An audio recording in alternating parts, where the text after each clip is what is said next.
And welcome to Discussions. I am your host for Discussions, James Piranha Madonna of Mega Life 21, the hardest hitting internet talk radio station on the planet. And I am here at the Newsletter Censored Research Center in northeastern New Jersey with my illustrious host and mentor, the Reverend Dr. William J. Eisenman. How are you today, sir? Cold. It's very raw and damp and rainy. It happens to be, what is it here? Saturday, April 16th? 2011. Yeah. Another month almost gone. April showers bring May flowers, as they say. But as long as I don't have to shovel ice and chop snow, that's all I care about. Let it rain. And it happens to be raining very heavily today with occasional high winds. I know three tornadoes touched down in the Midwest in Oklahoma, right? Yeah. Bad, Oklahoma, terrible damage. If you're wondering what this is my new prop. You've seen it before.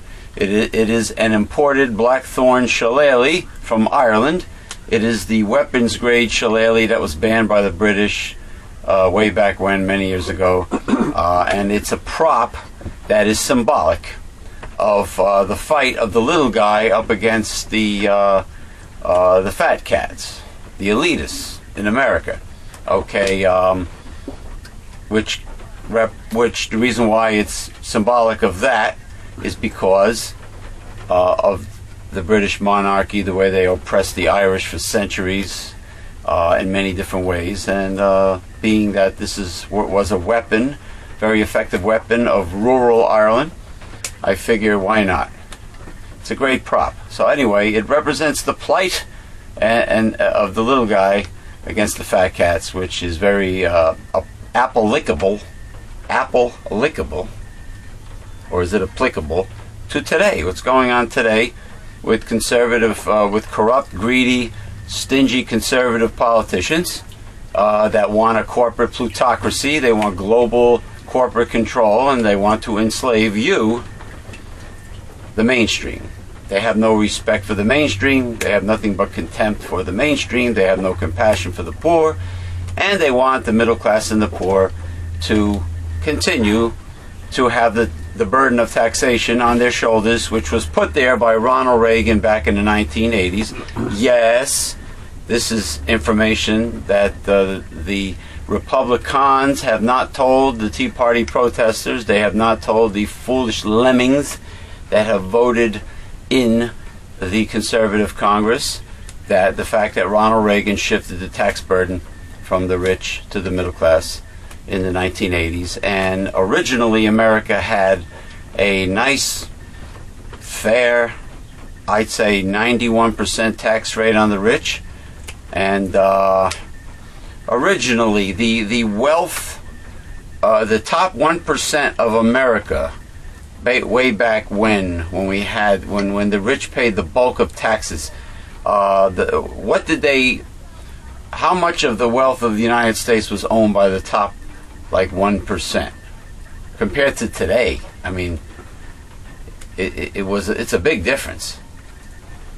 I know you have it in the new newsletter, but because money makes money, and they have all the money, and that's why they make a lot of money. They have the wealth. Because people have a price. They have 90% of the financial wealth in this country, that's for sure. Yeah, well, everybody has a price, unfortunately.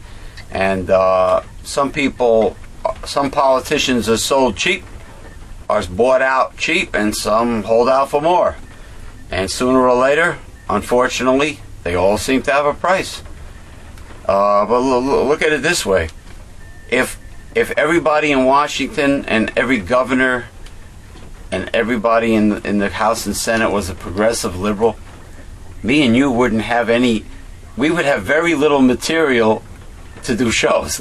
Actually, Jay Leno, David Letterman, and Conan O'Brien would have probably no material to do their shows either. God, what will we talk about? Food? Maybe. Recipes? Possibly. Health, fitness, and nutrition? We could do that, but there's going to be a lot of empty time if life was fair and we had compassionate progressive liberals. Well, we'd be talking in positive about positive things. Positive. You mean we wouldn't have negative. we wouldn't have anything to complain about? Yeah. Oh, gee. Hopefully. Boring. What was that? Joanne Worley from Laughing? That's correct. Boring. That was a great old classic show. But anyway, I hear that. I just want to say in the news. Let's see. A police officer, in a very courageous and macho way, pepper maced a baby squirrel who was, I believe, on the campus of a university. Yeah. And gee, pepper maced the face of a baby squirrel. Like, these cops don't have any time to like chase real kingpins, real big time criminals. No, they have to pepper mace a poor defenseless little baby squirrel. I just thought that was a little infuriating, especially to you animal rights activists. Also, I noticed that Governor Christie has the same look on his face as the other greedy conservative who's exposed himself to be a Tea Party supporter, Donald Trump. They both look like bloated goldfish.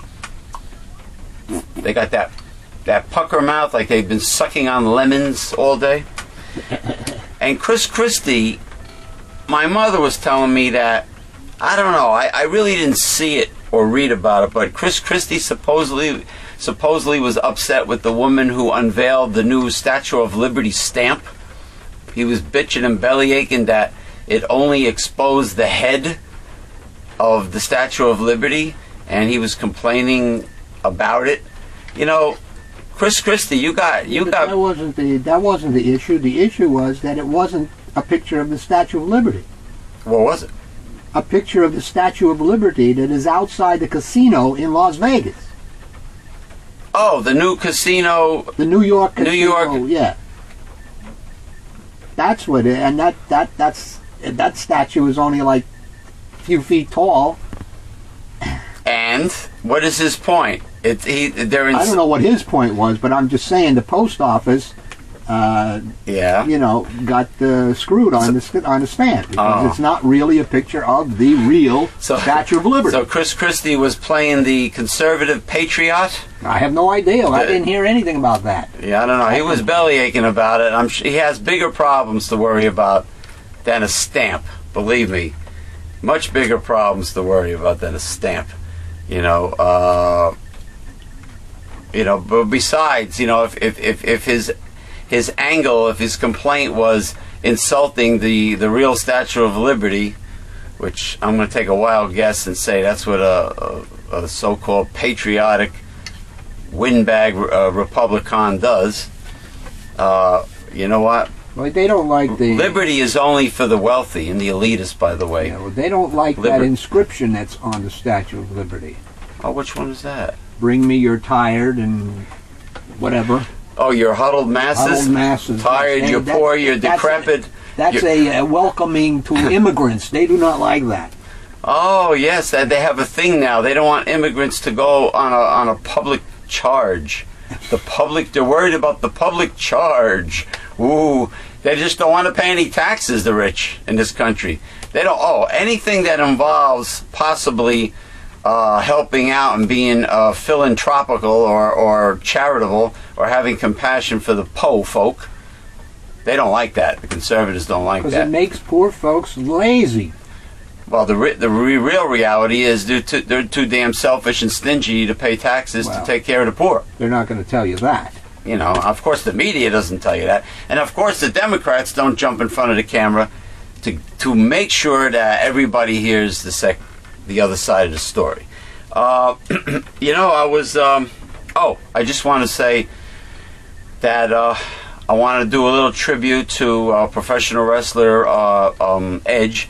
He unexpectedly and abruptly, and believe me, he did not want to do this at all. He was forced to retire because he had severe pain in his neck, and the doctors examined him, and he had an MRI done, and it looks like that he has a spinal cord injury, and he has a lot of like screws and pins holding his vertebrae.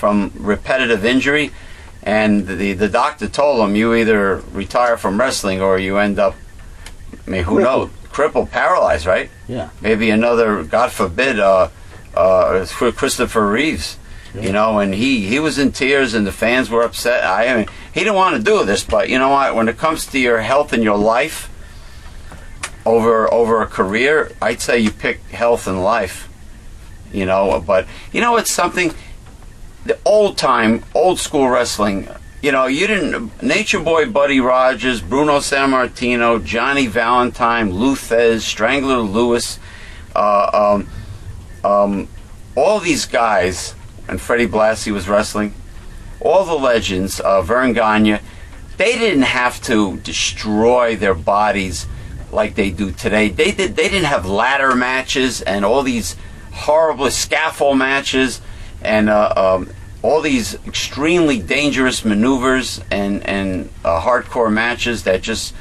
destroyed. Steel cage. Well, no, they had a steel cage back then, but that was it. You know, if you see a ladder match or a scaffold match or any of these matches where they're, you know, the belts are suspended very high and the wrestlers are falling from a great height on top of a ladder and on top of steel, you know, it's like unbelievably torturous for these young wrestlers. And no wonder, you know, guys like poor Edge says he has a steel rod in his teeth, anchoring his teeth, and he's got pins, and you know, of course he must set off the alarms, the detectors at the airport. The TSA, they like that because then they can grope him. Then they can feel his cop feel. They can stop short with the guys. You know, they can feel up the men at the airport. Yeah. But the point is, these young men, these young athletes, should not have to be put back together like Humpty Dumpty with screws and rods, and they should not have to retire early. They should not have to live with pain and live on prescription painkillers for the rest of their life. They should not have to get up in pain. They're young. Why do they do all this now and not in the old days when wrestling was kind of like pretty nice and pretty cool, you know? Well, I could sum it up in 2 words. Vincent McMahon, well, Jr. actually. Vince McMahon has like the Roman Colosseum aspect of pro wrestling. You know, the bloodlust of, you know, wrestlers have to do more and more outrageous things, sort of like the old Colosseum of Rome. When does it end? I mean, Owen Hart died from a stupid stunt that they made him do, Bret Hart's brother. I mean, countless other wrestlers died from steroid abuse or possibly abuse of recreational drugs. But the point is, they shouldn't have to do this so one elitist, one fat cat can rake in all the money from all these people who are sadistic, I guess. If the fans do not care about the well-being of the wrestler and the lives of the wrestlers so they can be entertained in a sadistic manner, then screw them. You know what I'm saying? I mean, they should be more compassionate to the health and the well-being of the wrestlers and their family and kids and everything, and not have this bloodlust. You know, I think it's bullshit. I think Vince McMahon probably just wants people to suffer for the money he pays. You know what I'm saying? He makes them sign contracts. They have to wrestle 300 days out of the year. That's nonsense. In the old days, a wrestler appeared. He had his scheduled time at a federation. Okay, he had a run, and then when he was done, he usually got a title shot, and then he left, and you didn't see him for months. Sometimes they wrestled in other territories, and then they came back months later. Okay, they had time off. Now, he's making them wrestle like 300 days out of the year. They don't see their families and kids. They destroy their bodies. It's total bullshit. All because of the greed of one person. Very similar to the corporations in this country today. American corporations, what they put their management through, working long hours, having no life, having to move their bed into the office and go on salary, so they do not pay them time and a half if they work over 40 hours. They have to work for free, and especially retail. This is very, very, it fits in perfectly with corporate America. Americans work harder than any other industrialized nation on the face of the earth. Even this, the more France, you'll have 5 weeks vacation. Yeah. Germany, the same thing. Over here, what? 2 weeks? 2 weeks big vacation? Deal. Germany, yeah, they get paid more. They have a lot more leisure time. They don't have to worry about they got safety nets. Paying for things that should be your right, like a good education, a college education, if you're qualified, if you have the brains for it. If you pass your it was a SAT exam, you know, not watered down, high grades, no watered down education. Okay, you don't have to worry about the doctor and the dentist. That's covered. You got the public option. So you have more time. Hold on. It's back. It's back. Yeah, right. Yeah, because of the temperature. Anyway, you don't have to worry about necessities that everybody really has a right to in a democracy. Pretty much, right? You have a right to these things. But not in the United States. Oh no.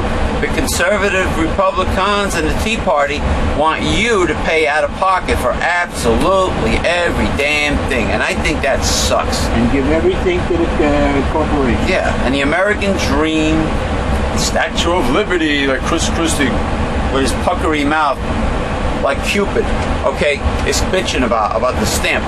It's only for the elitists. Only the fat cats can experience the American dream and true freedom, because in order to have everything associated with the American dream, you have to have big bucks. You have to have moolah. Moolah. You gotta have moolah. Now, I was at Garden State Plaza in Paramus, New Jersey, with Esmeralda. We had a meeting with some people, and that's the Wizard Ozibuco's personal assistant. And we happened to walk into Spencer Gifts. It's a store called Spencer Gifts. A lot of exotic oddities in there, very gothic. It's very dark, like a bat cave. There's like black light. They have all kinds of outrageous things, spooky things too, and just outrageous things. Now, I haven't been in there in years. Now there's a sex toy section at Spencer Gifts. Now, the thing is this. We were there, we were checking it out. Now, I was kind of shocked that they had this in a mall where, you know, young people and kids could just walk in and see it. We were there no more than 10 minutes, and within about 10 minutes time, these young ladies walked up and grabbed one of the vibrating dildos and took off with it very fast, like almost like they were embarrassed. But I swear, no more than 10 minutes went by, and 3 20-somethings, young women, just walked up, grabbed the dildo, and took off. Now, I get the impression that they sell a lot of dildos at Spencer Gifts. Just amazes me how socially accepted a sex shop is, that they would have it literally in a major shopping mall all day and all night, where anybody could walk in and see it. There's no curtain, there's no door.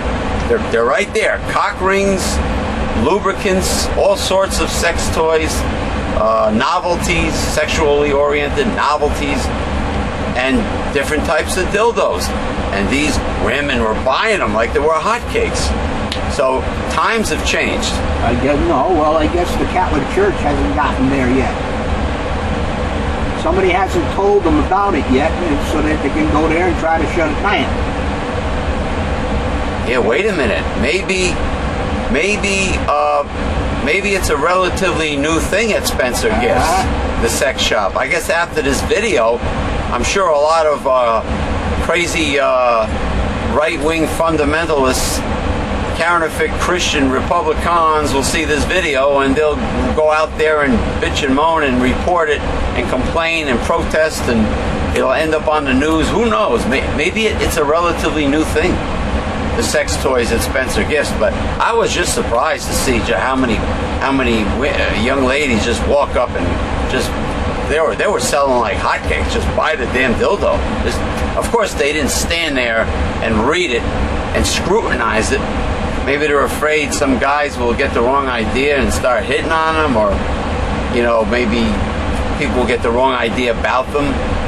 Maybe they're embarrassed to just compare, and maybe somebody will come up and say, "Hey, have you heard any good reviews on this particular dildo?" It's amazing how life is changing in the 21st century, But like you said, the right wing hasn't found out about it, because they love to close down sex shops. Oh yeah. Without a doubt. But yeah. Any kind of individual freedom they do not like, except the individual freedom to go to a store and buy something. You're talking about purchasing. To be a customer. Consumer. For all they care about for you. Just be a good consumer. A good consumer is a sucker that buys your garbage. No matter, even if it's that's the only freedom that they want. They don't want you to be free to do other things, to make your choices, etc.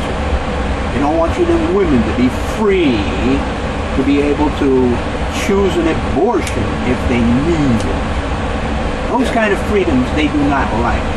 Only the freedom to go and buy something. Remember when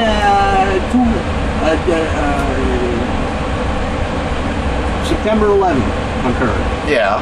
What did George W. Bush say afterwards? We're going to go get them people that knocked down them buildings?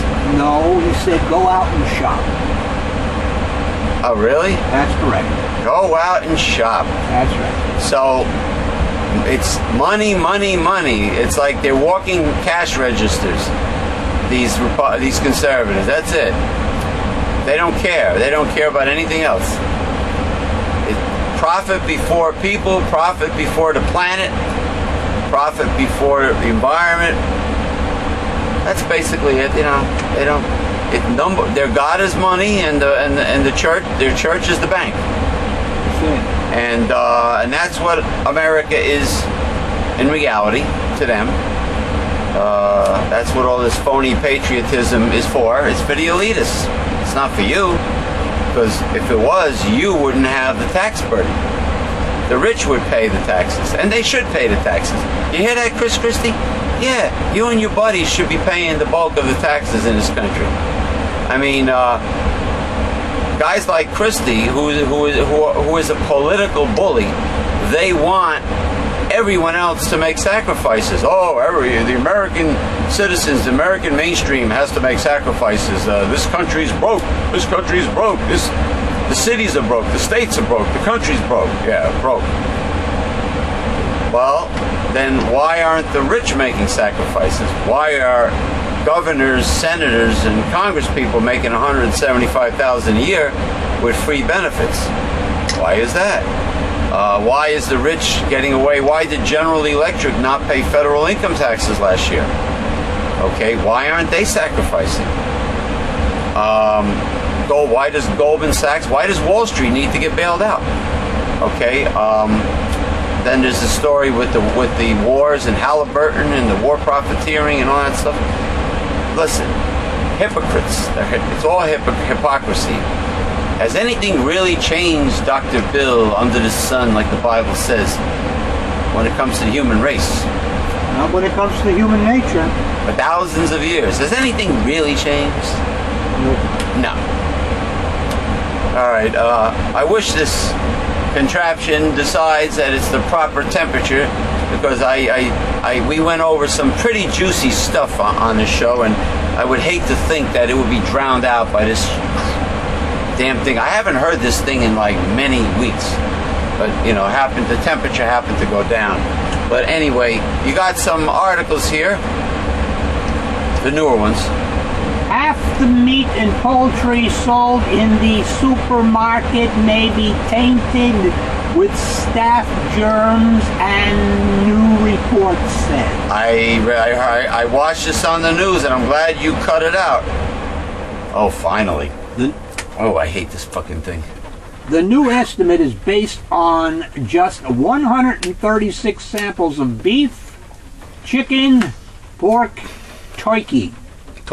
Purchased from grocery stores in Chicago, Los Angeles, Washington, D.C., Flagstaff, Arizona, and Fort Lauderdale, Florida.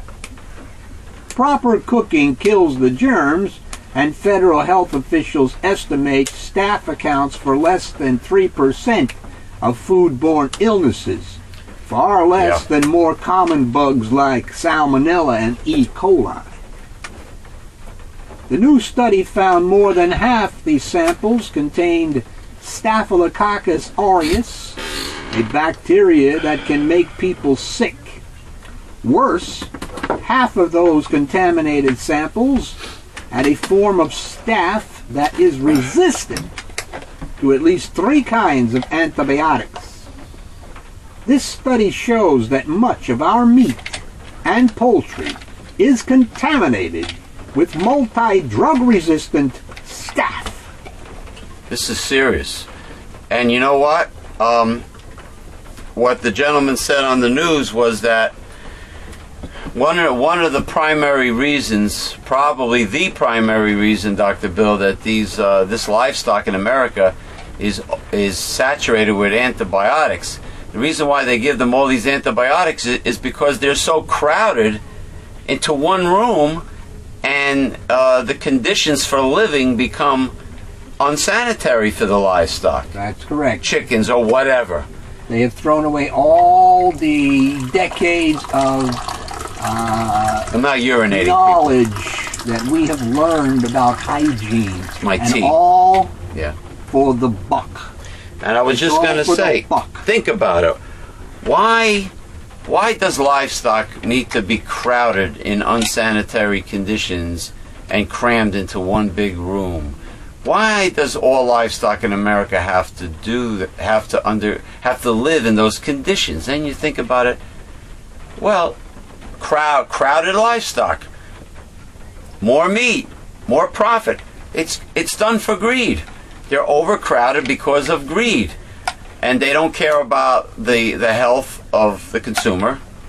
They may say they care about the consumers, but they really have contempt for you, because like look, the meat is loaded with not only steroid hormones and it's loaded with antibiotics and drug-resistant germs that have gotten the opportunity to become drug-resistant because these animals are over-medicated with too much antibiotics because their immune systems just can't handle living in filth, pretty much, right? Yeah, and don't forget, you are eating that stuff. You're getting the antibiotics. They did studies and they found that all that stuff is down the toilet. From us. The recombinant bovine growth hormone that dairy cows get? If the companies respected the consumer, which they don't. They would not put up any kinds of resistance to labeling and things of that nature. And with genetically modified foods and with antibiotics, with the milk, they don't want to label that we have bovine growth hormones in our milk. They don't want to disclose the ingredients? Exactly. And if they cared about the consumer, of course they would do that. But they know they won't do that because the consumer won't eat that stuff. He'll go somewhere else. Right. So, staph germs are commonly found on the skin in the noses of up to 25% of healthy people. The bacteria can be spread in many settings, including in the packing plant or in the kitchen. Yeah. And it can cause food poisoning. The Centers for Disease Control and Prevention estimates that staph accounts for roughly 240,000 cases a year. Hand washing and proper cooking are the best ways to avoid them. You notice how they always, the way to avoid all this stuff, they give it to the consumer. You have to do it. You have to cook. You got to wash your hands. You got to do this and that. No, no, no, no, no. The manufacturer must keep clean animals. Regulations. Regulations. Which come from government. Not privatization, from government. Okay, which does a lousy job, may I say. Obviously, they do the lousy job here, the USDA and the FDA. They're in bed with the corporations. Exactly. But the point is, they're supposed to be there to protect you, the consumer. It's not your responsibility. Right. If they're selling you poison, I mean, tainted thing, What do you think pasteurization of milk was all about? Because during the war and etc. Well, we need pasteurization because the milk was dirty with germs. Now, certified organic. They got rid of that, didn't they? Certified organic raw milk is only safe if you consume it in a very short period of time. Is that how it works? And it has to be from local dairies? When I used to buy it local dairies. In the health store back in the early 80s. Local farms. It was only like 6 or 7 days you should keep the milk. But that's how it's supposed to be. Wait, are we talking about unpasteurized, unhomogenized raw milk? Unpasteurized. It's good for 7 days? Really? That long? Yeah. Mm-hmm. Hey, I know a good way to... But where are you going to get it today? Yeah, it's true. Where are you going to get? Unless you live in Vermont near those organic, wonderful organic dairies. I don't know if they do it though. Like because the FDA, USDA, whatever, now, we'll be on your ass. 1, 2, 3. You know, it's a good way to skyrocket the nutritional value of milk and also make it last a lot longer before going rancid.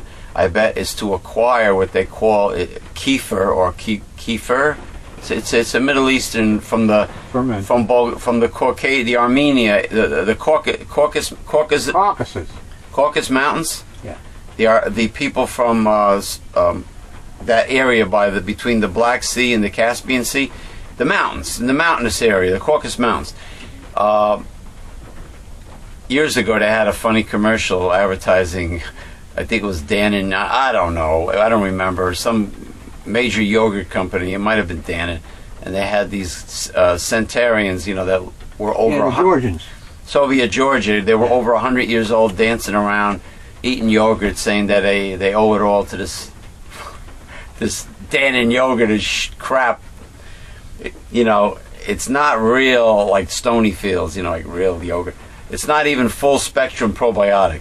Anyway, that's where these people really consume kefir, spelled Kefir, and kefir is sort of like it's a yogurt. It's a liquid similar to buttermilk. It's like a yogurt drink, but kefir contains many more healthful probiotics than standard yogurt. It has full spectrum probiotics. A higher amount of probiotics than yogurt does. I'm sure it's not pasteurized. And it has pasteurized. You ain't got those things there anymore. It's more fermented. It is more fermented than yogurt because it has a tiny bit of alcohol in it. Hey. It's the hard stuff. It's hardcore. Ooh. And to buy the kefir cultures, they're expensive, but you could get them. And the way you grow, kefir cultures look like a head of cauliflower, or some people call it cauliflower. It's caula or cauli? Cauliflower. Whatever, fuck. Caula, cauli. You say tomato, I say tomato. Caribbean. Anyway, look, it's looks like a cauliflower. What happens is when you make the kefir, like I have an automatic yogurt maker, it does 1 quart at a time by salting. And if you make your own kefir, whatever grains, whatever little hard pebble-like things float to the surface after you make a batch, you scoop that up with a non-metallic object, because metal kills the fermentation process. It kills the yeast and the probiotics. So just like with sourdough bread starter, you scoop that up and you save it in a jar with some milk, and that's how you grow the culture. and eventually you can have so much of it that you can give it away to friends, or you don't have to buy it ever again. But that's just a tip on how to save money on the kefir. Instead of paying through the nose at health food markets, grow your own. Kefir starter. They're called grains. But anyway, that's a good way to prolong dairy products. It's a little health talk interjection here. The study's authors note that livestock and poultry are steadily fed low doses of antibiotics at industrial farms. They suggest that may be a contributor to antibiotic resistance seen in some meat samples. Among the types of drug-resistant germs the researchers found was one methicillin-resistant staph, or MRSA. Have MRSA on me.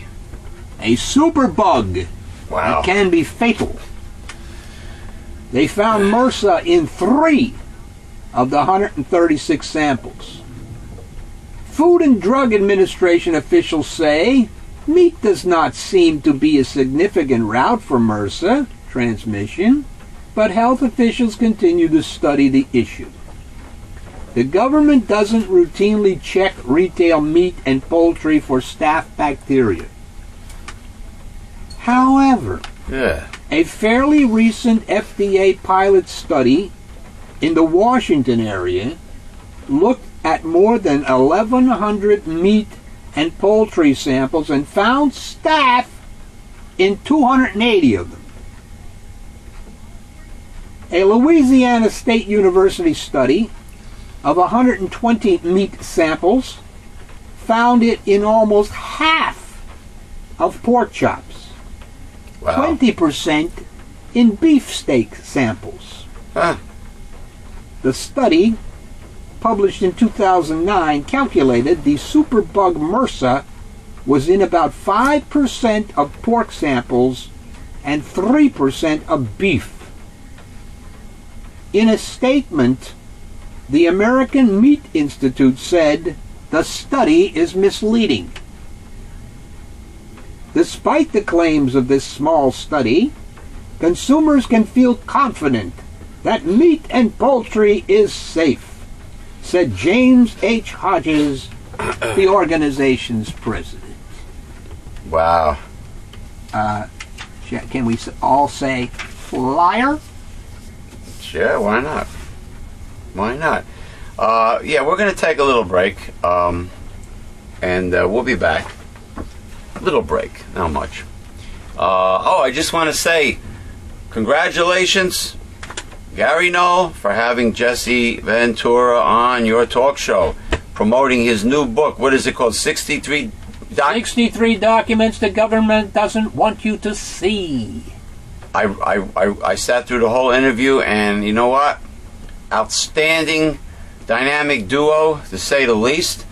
I think Jesse Ventura should be a guest on Gary Knoll's show more often when he's in the New York City area, which that's probably, why he attended the show. I'm sure he was making his rounds.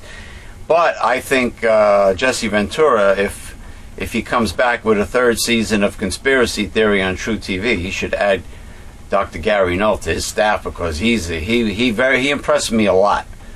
I mean, definitely would be a lot better than that guy that he has now that keeps on busting Jerry's balls. Keep June Sarpong. She's very pretty. Keep June Sarpong. Why? She doesn't give Jesse a hard time. It's not your cup of tea. Anyway, whatever. Anyway, that one guy has to go, though. That guy that pretends to be conservative, to be an ass impartial. Impartial. Yeah, like Fox News. Yeah. Ass kissing, corporate Fair ass. and balanced. Yeah, corporate ass kissing conservative. Okay, we'll be back. Greetings, we're back. I was just the Reverend Dr. William J. Eisenman is having his lunch, but he can still talk on occasion. we were just discussing how, as long as somebody knows the Heimlich. Yeah, I do. The Heimlich maneuver. We were discussing the fact that we are putting our archived discussion shows, importing them into livestream.com, because when we do our, when I do Health Talk, or the Wizard Azibuko happens to do a show, it's done through live stream. So we have a live stream channel. So I was discussing some of the old archive shows that we've done here, and I mentioned, what's funny? When we did that show about the time Father Alberto Coutier got married and joined the the Episcopal Church, something like and that. had a girlfriend and everything, and he got a lot of heat.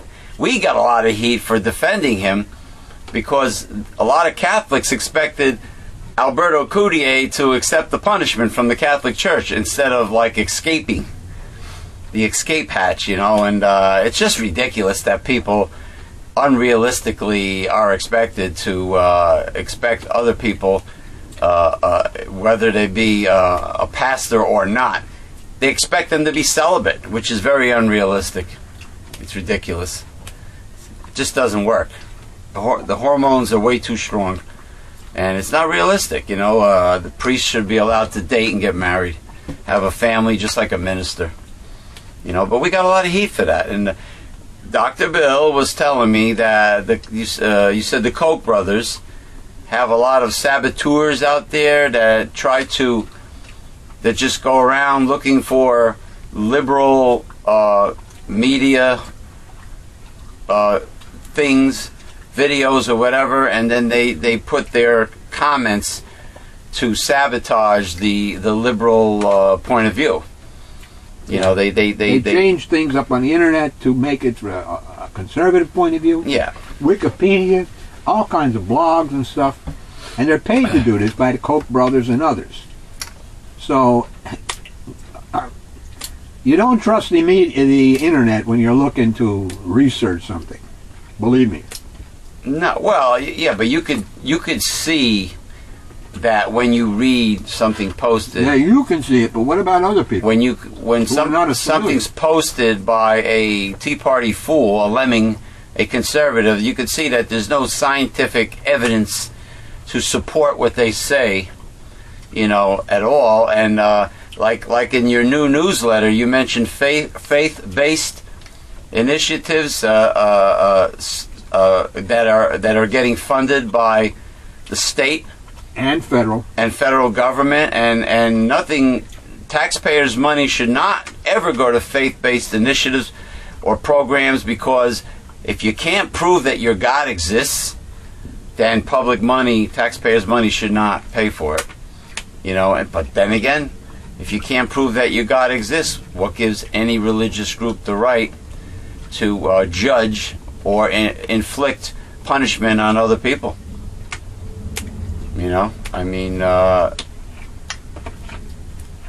That's the logical way to look at it. Well, yeah, because stuff like that shouldn't be supported. Right. You're supporting delusions, fantasies, sometimes mental illness. Oh yeah, there's a lot of that. Like, what do you think? This guy who burned the Quran, do you think he's got upstairs is okay? You mean a bat phone to God? A stovepipe? No. Is his mind okay? His mind ain't okay. His ideology has it corrupted him, or he's just he's schizophrenic or whatever.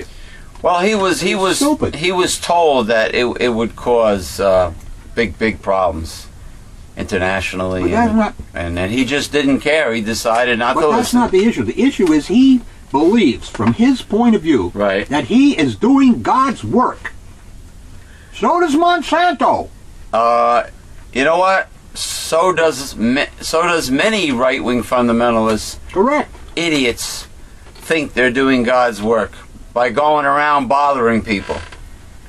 They got this thing in their head about witnessing, grace, dispensation of grace, and witnessing and witness. Meanwhile, they're really bothering people. You don't proselytize. You don't go out and bother people.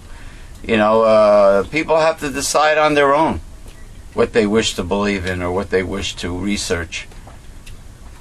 But the trouble is, like I'm saying, like a person like him, that pastor, yeah, he obviously has not researched, proved his God. Right.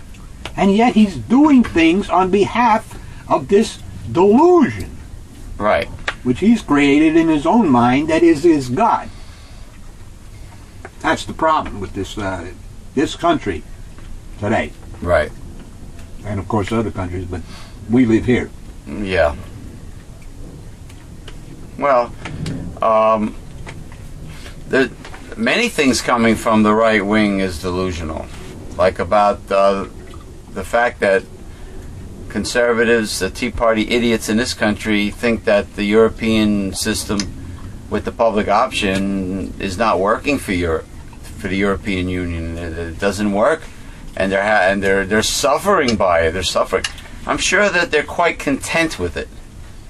They are. And I'm sure it works, but what you're hearing is conservative propaganda, which is a lie, which is all part of Satan.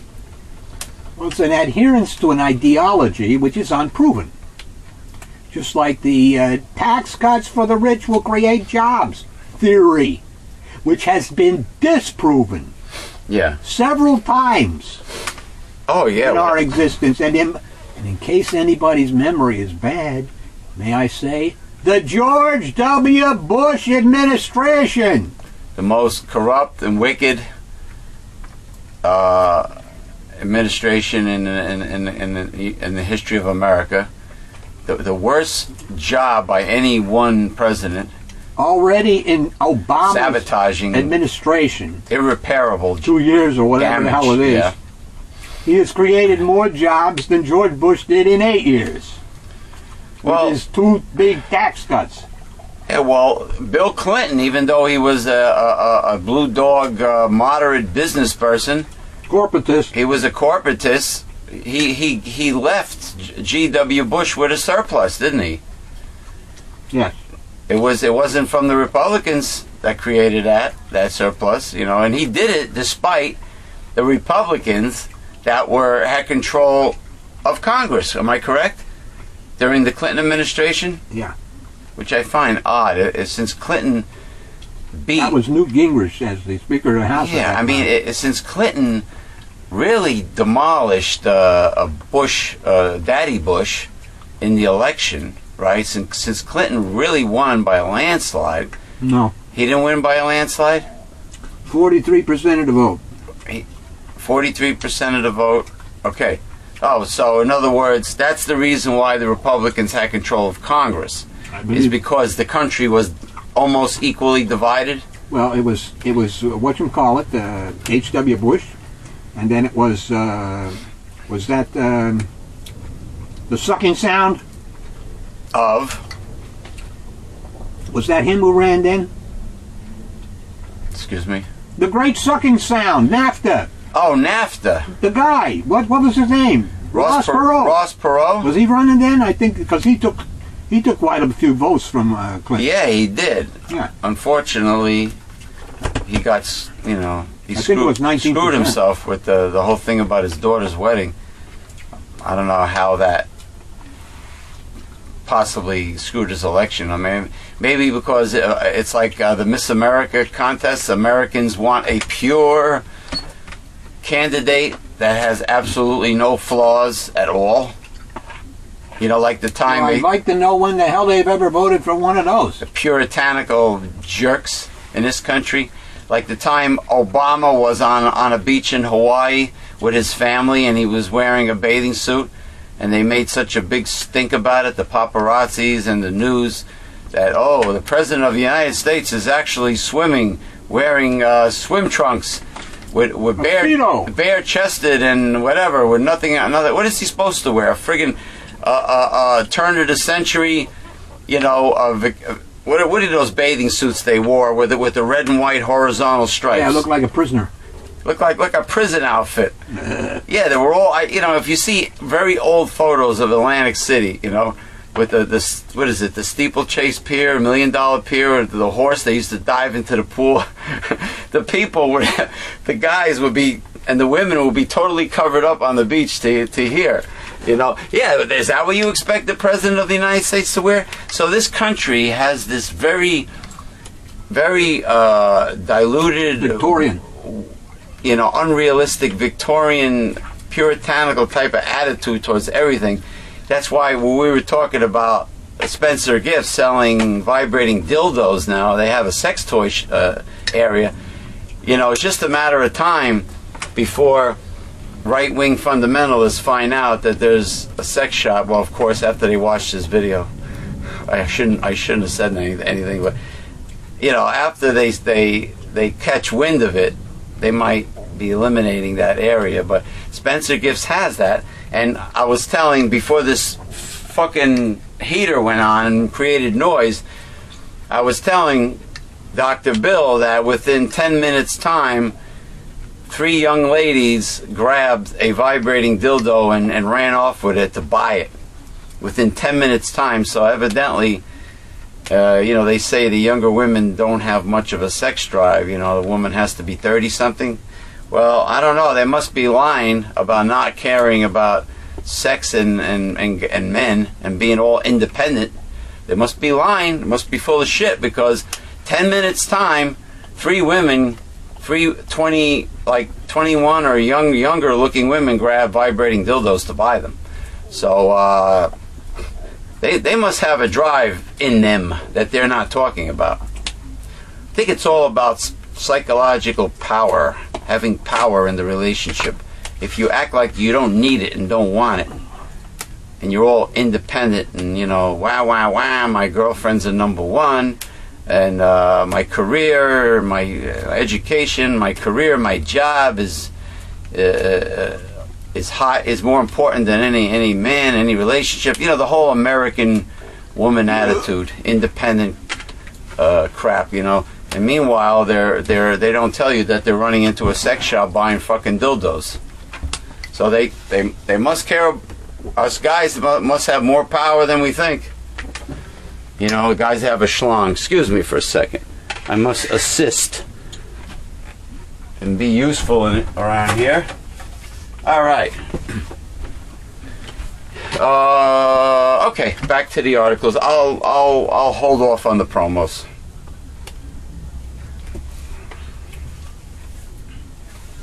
The American Museum of National History. Natural. You said national. Did I say national? Well, it should be national. Yeah, you're talking like you had oatmeal in your mouth. It was chili. National. Chili. The American Museum of Natural History is bringing some colossal creatures to life with its world's largest dinosaur. Oh, I thought you were going to say the world's largest schlong. This exhibit is focusing on a supersized group of dinosaurs. Bigger than what we thought? The long-necked, massive-bodied, yeah, long-tailed, that too, sauropods. Sauropods? Which ranged in size from 15 to 150 feet long. Bigger than the Diplodocus or the Brontosaurus? Despite their intimidating stature, they're vegetarians. Sauropods were herbivores. Yeah, herbivores, there you go. Feeding off the plant life of the time. Yeah. Mark Norell, the chairman of the museum's division of paleontology, right, and curator of the exhibit, right, credits this 2-year project to a group of 25 scientists, biologists, and nutritionists from all over the world. Nutritionists studying dinosaurs? Who dissected findings from the 1870s up to today. Dissecting what? So they do have DNA that they're not telling the people about. Whatever happened to dino chickens? Remember that? They found Tyrannosaurus Rex DNA, bone marrow, I think.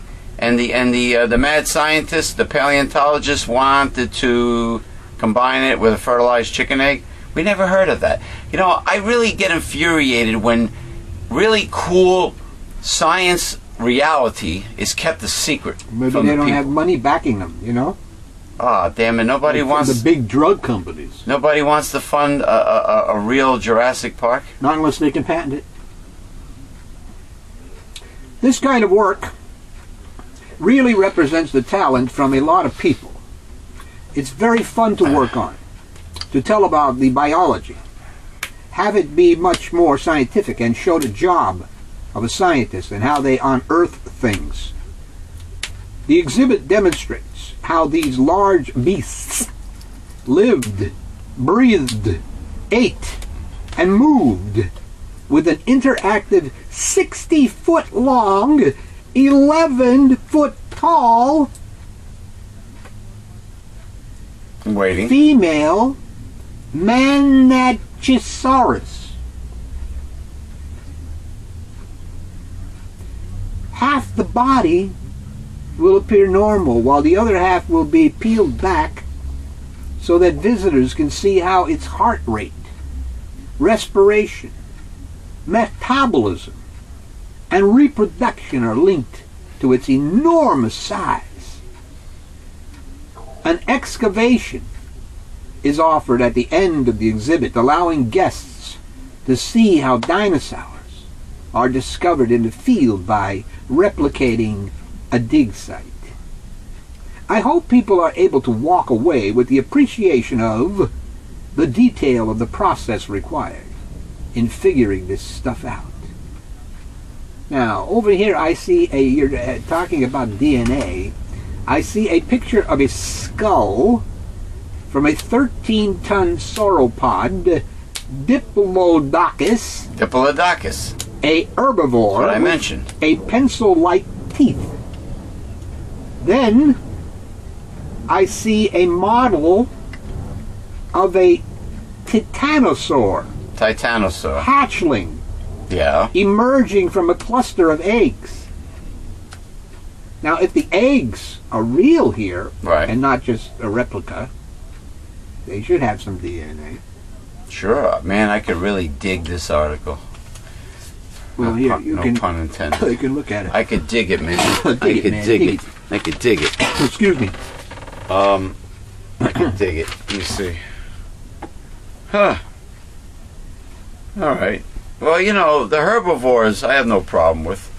You know, on Jurassic Park, the movie, the herbivores were very gentle. They were inoffensive. You know, except if they couldn't see you and they stepped on you. By accident, of course, you know. You know, iguanas are herbivores. And when I had my iguana, he was great. Got too big, but... Oh, by the way, from what I understand, the founder and the person that seems to be taking all the credit for Facebook, what is his name, Mark Zuckerberg? Zuckerberg. The hawk-nosed, the big schnozola little punk. I hear that he's not the one that really created Facebook and came up with all the ideas. He had the, I guess, the venture capital, the moolah to back him, but a team of programmers are the ones responsible, and they're supposedly suing Mark Zuckerberg for at least 50% of Facebook.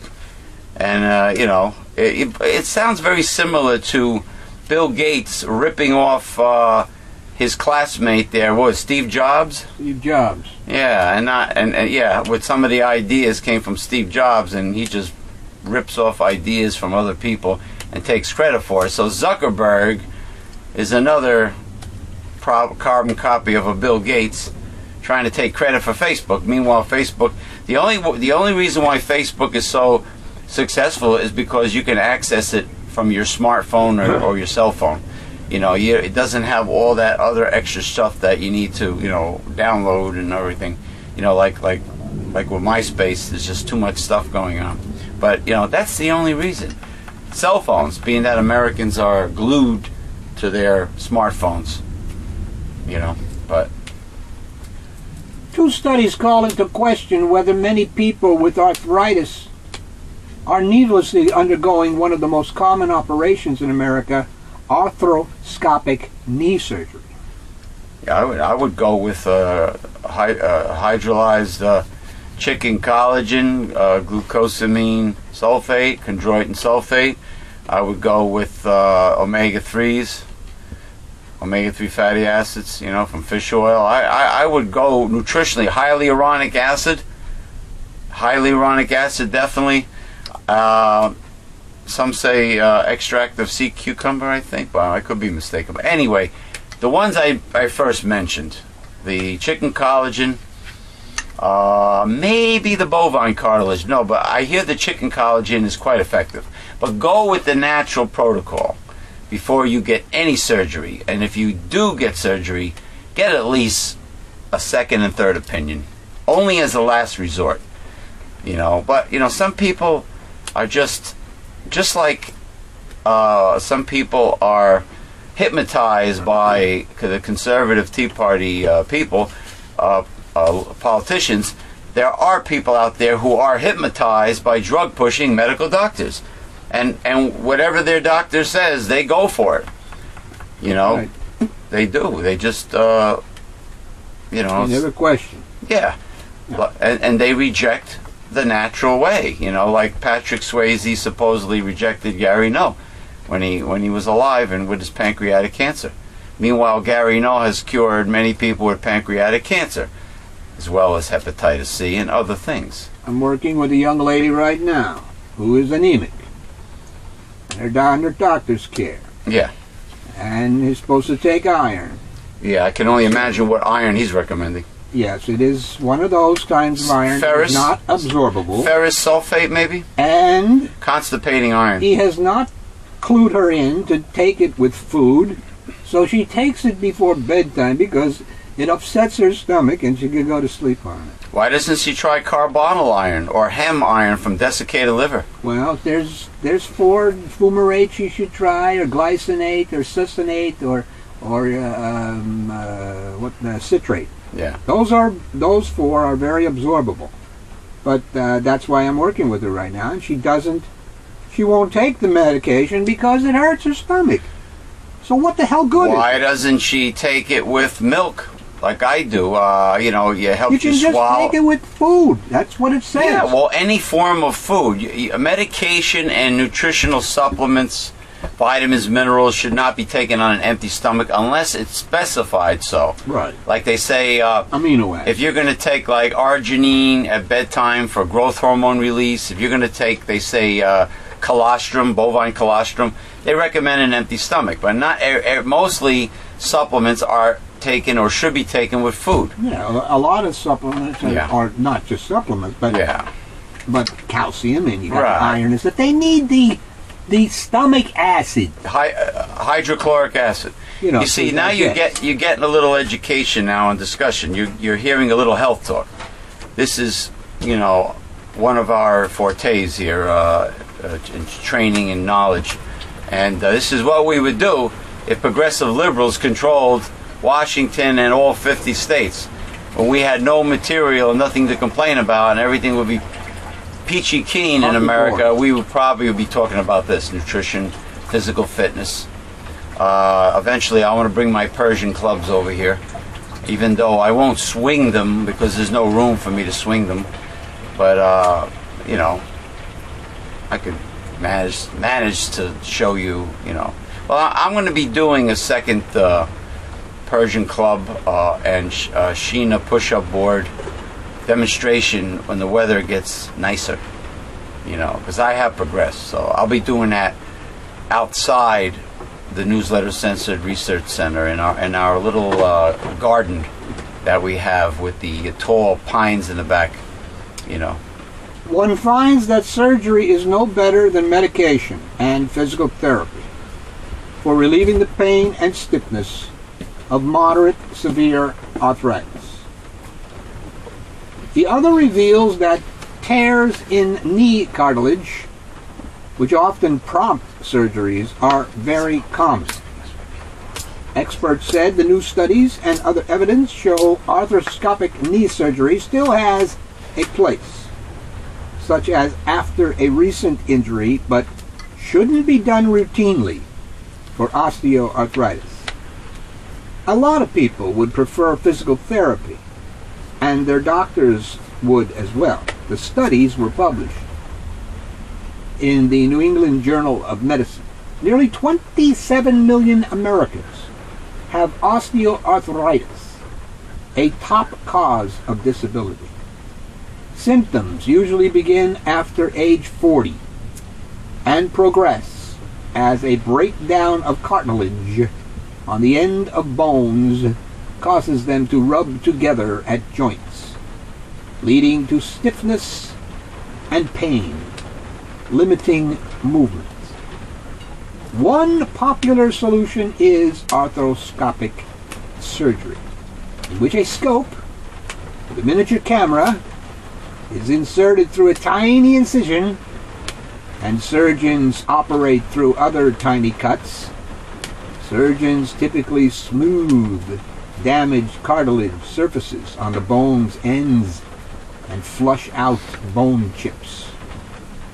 This allows quicker healing than traditional surgery, but can still trigger blood clots, infection, and nerve or blood vessel damage. About 1 million arthroscopic knee surgeries are done in this country each year, costing roughly $7,000. A large study in 2002 found the operation was no better than sham surgery. Medications included anti-inflammatory drugs, Tylenol, glucosamine, could be from salmon. What? Glucosamine. Glucosamine. Or chondroitin supplements. Yes, chondroitin is from shellfish. And injections of a knee lubricant.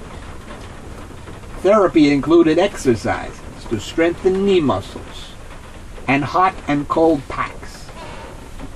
After 2 years, both groups of patients reported the same pain levels, physical function, and overall quality of life. Some experts think the increased use of MRIs to diagnose knee problems could be leading to unnecessary surgeries, or at least referrals to orthopedic surgeons.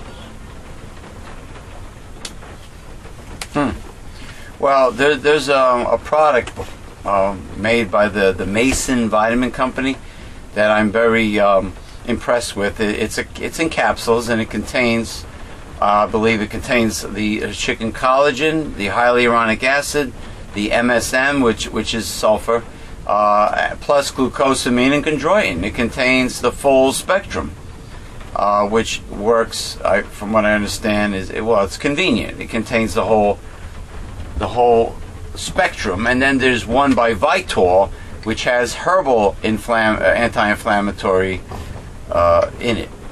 Herbal anti-inflammatory. So you might try the both. But I would. The Mason one sounds good. But don't go for the surgery. Don't go for the surgery. I'd say probably between the hyaluronic acid and the chicken collagen, those would be the two most important for osteoarthritis. Now, rheumatoid arthritis is an autoimmune disease. It's different, which is very difficult to treat. So we're talking about osteoarthritis, the wearing of the joint.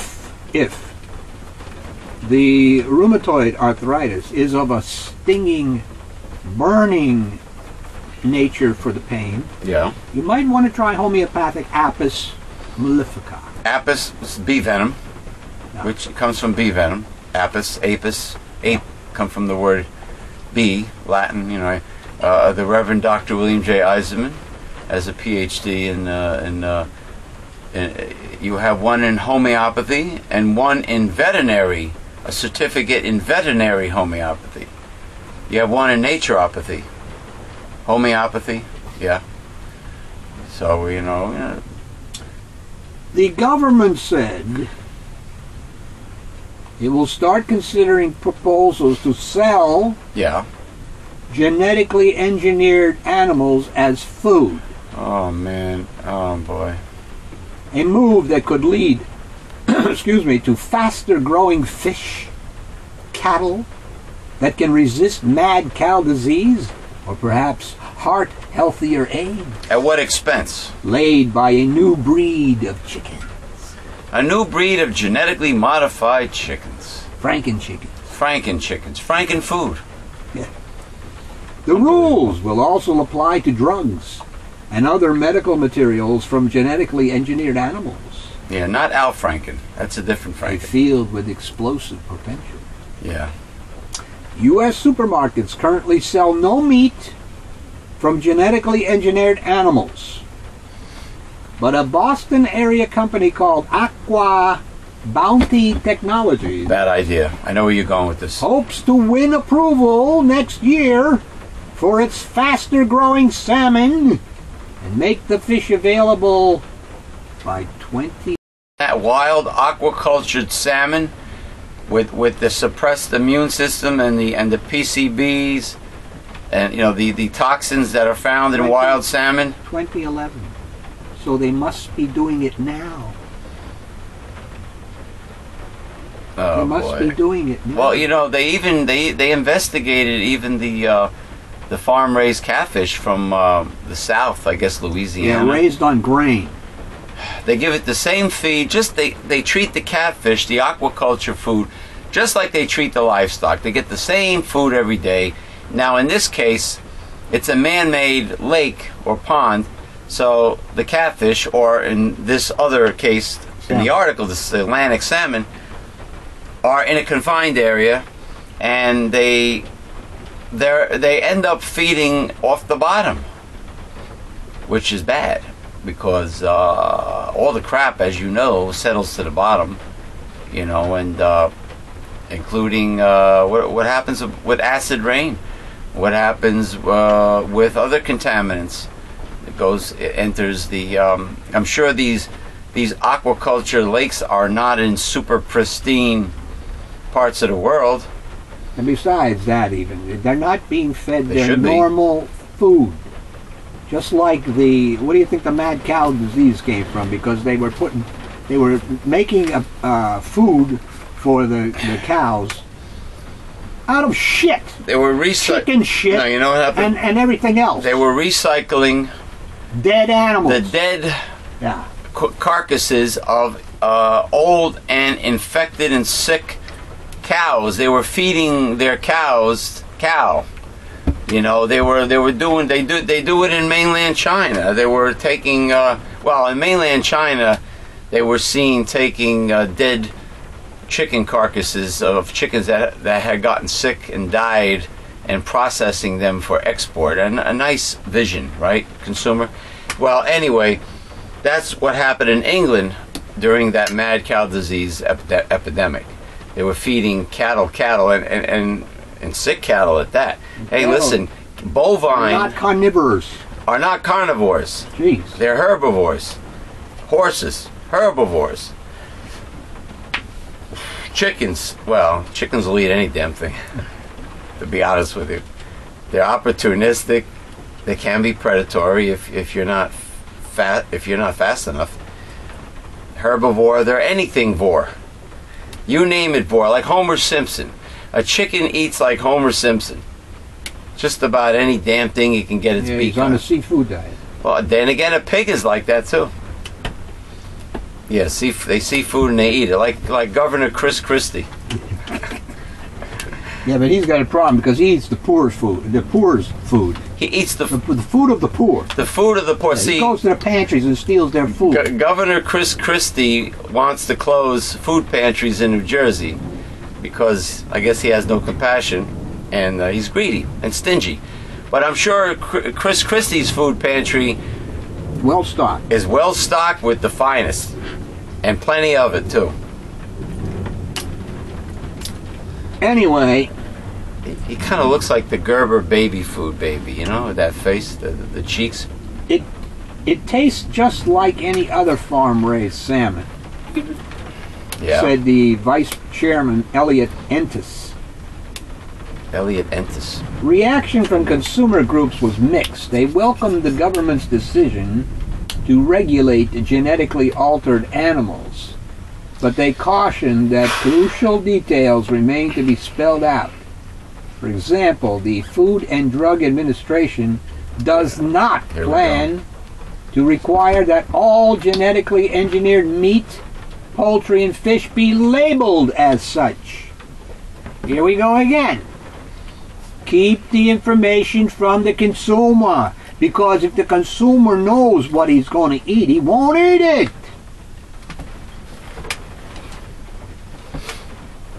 It would be labeled only if there was a change in the final product, such as low cholesterol filet mignon. They are talking about pigs that are going to have mouse genes in them, and this is not going to be labeled. Nonetheless. Why? Why? Mouse because genes? they pay the FDA big money to not put it in Congress, to not put it in the law. That's what is why. this, the island of Dr. Moreau? Yeah. With his, all the weird animals, yeah. Oh, man. Oh, God. Nonetheless, Gregory Jaffe, who heads the biotechnology project at the Center for Science in the Public Interest, called the FDA's move a good first step. A good first step? Yeah. Frankenfood. This is the first time the federal government is announcing a comprehensive regulatory system that addresses the concerns from these animals. Well, if they're not going to be labeled, that's not addressing the concerns. On Thursday, the FDA released a proposed legal framework for how it would resolve such questions as whether the altered animals are safe for human consumption and whether they pose any serious environmental risk. FDA officials said they were focusing on animals that will be used as food or to produce medications that would then be consumed by people or other animals. The agency is not interested in reviewing genetically engineered mice, already widely used in lab experiments. Genetic engineering of animals is here and has been here for some time, said Larissa Rodenko, a science policy advisor with the FDA's Veterinary Medicine Center. We intend to provide a rigorous, risk-based regulatory path for developers to follow to help ensure public health and the health of animals. Genetic engineering is already widely used in agriculture to produce higher yielding or disease-resistant crops, but it's unclear how consumers will react to altered animals, even if they come with a government seal of approval. Genetically engineered animals are not clones, which the FDA has already said are safe to eat. While clones are exact copies of an animal, genetically engineered animals are manipulated to change their characteristics.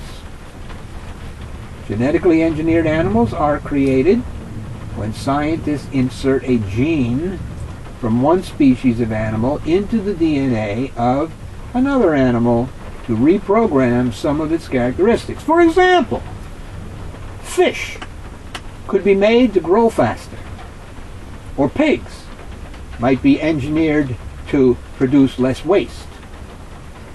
To engineer Aqua Bounty's faster growing salmon, scientists took a snippet of DNA from an eel-like fish and stitched it into the genes of salmon. Normally, Atlantic salmon produce growth hormone only in the summer months. But with the change, salmon produce growth hormone all year long. allowing them to grow to full size in about 18 months instead of 3 years. This is like tuning up your car. Salmon would be kept in enclosed pens to prevent their escape into the wild, and sterilized to keep them from reproducing. Sterilized, huh? Interesting. So I notice genetically engineered animals, livestock of different sort, are also designed to be sterile. They're just saying that because they don't want them to go out and mate. This is what they call a precaution, because that is one of the fears that normal people have, is that these things are going to get out into the wild and mate, and we're going to have all kinds of Frankenspecies. Yeah, all over the place. Didn't that already happen with the salmon somewhere? Or some other... You mean invasive species that are not indigenous? And now they're more aggressive or whatever? I think I heard something, read something on that. Well, remember the article about the the Chinese snakehead fish that was released in the Potomac River? And I think that's it. I think the Hudson River, or somewhere in the northeastern United States, they found Chinese northern snakeheads that can withstand the cold. But if you know your fish, a snakehead is an extremely aggressive, predatory, savage fish that can breathe air, can migrate from one body of water to another. They have this labyrinth type, I guess, breathing organ, this gill in their body, somewhere in their head, I think. Also, betta fish and gouramis have the same ability, and another fish called a walking perch, which is, I think, it might be a gourami also. But anyway, they can breathe out of water. So you have savage fish that can, very aggressive, they can take over a whole body of water and kill off the other species, and then plus migrate on their own to another body of water.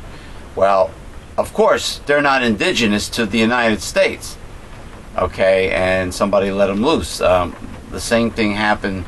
They haven't proved it, but people have done this in America's South. They have let red-bellied piranhas loose, but they have not yet, because of the cold, because of the winters up here in the United States, they have not yet established a sizable population to pose a threat.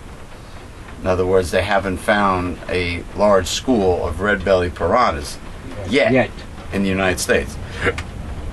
But that would definitely be disastrous. Sort of like the Burmese python that were found in Florida, South Florida, the Burmese python epidemic. When South Florida had the big freeze, they think and hope that big freeze that they had killed off, most of the Burmese pythons, which is quite possible, because it was very cold in South Florida this winter. So, talking about a tropical animal getting hit with a deep freeze, with a frost. Hey, killed off the citrus crops, right? Australia. Put another shrimp on the barbie, mate. Marine scientists have discovered hundreds of new animal species on reefs. Here it comes. Yeah. In Australian waters. Naturally new, right? Beautiful. I love this. Including brilliant soft corals and tiny crustaceans. Oh, God. The creatures were found during expeditions run by the Australian chapter of Sea Reefs, a global census of coral reefs. Yeah. The project marks the first time any group has made a concerted effort to understand the biodiversity of the Great Barrier Reef. Amazing area. And there's a picture up here of a white-topped coral crab is among the hundreds of new species found in a census of life at Australia's Great Barrier Reef. Wow. Let me see. Well,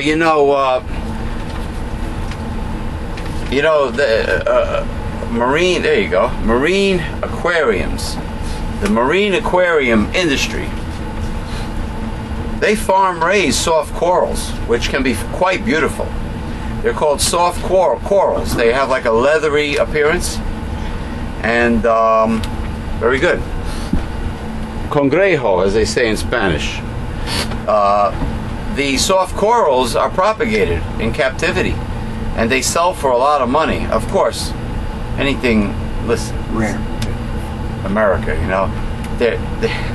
they grow very easily, but they'll sell you a little piece.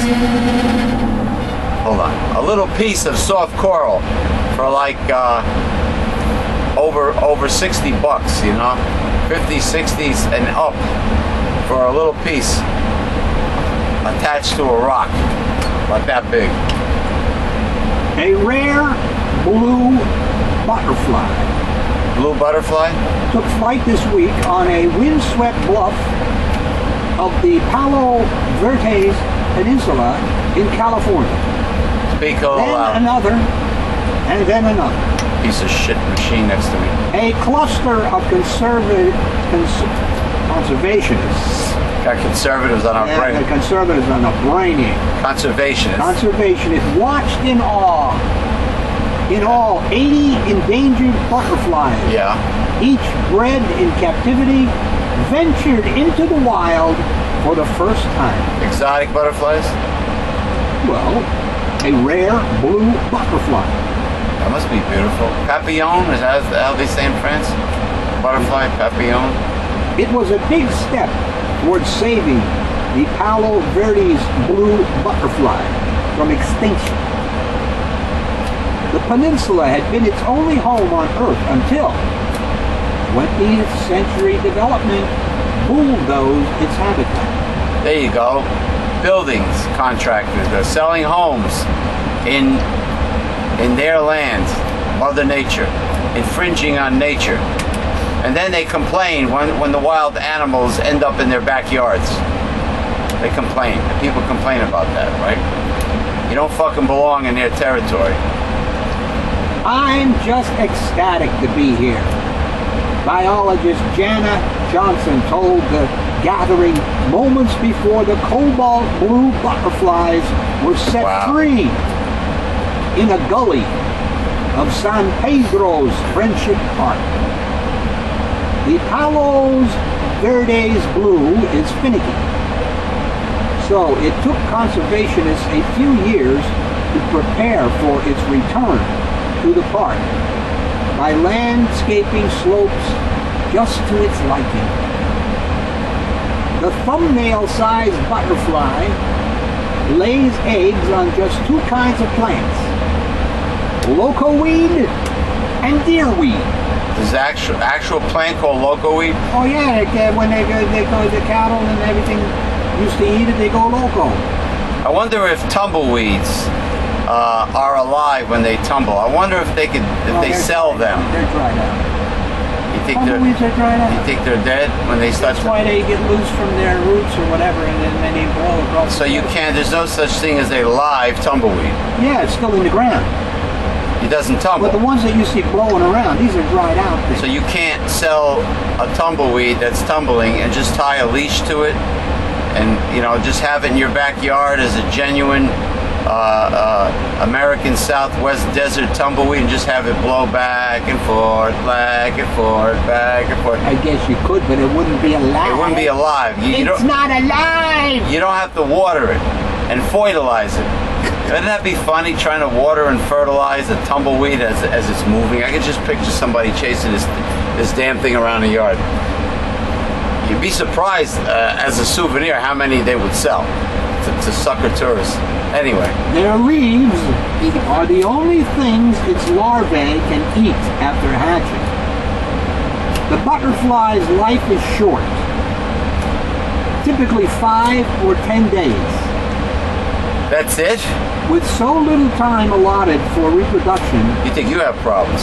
Butterfly keepers thought it was best to release 60 males and 20 females. It's a shame. A beautiful cobalt blue butterfly living for 10 days.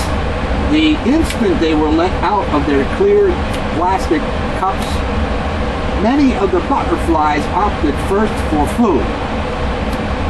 They fluttered straight to the nearest sunflower shrub, uncurled their tiny snouts, and started sucking up the nectar from the yellow blossom.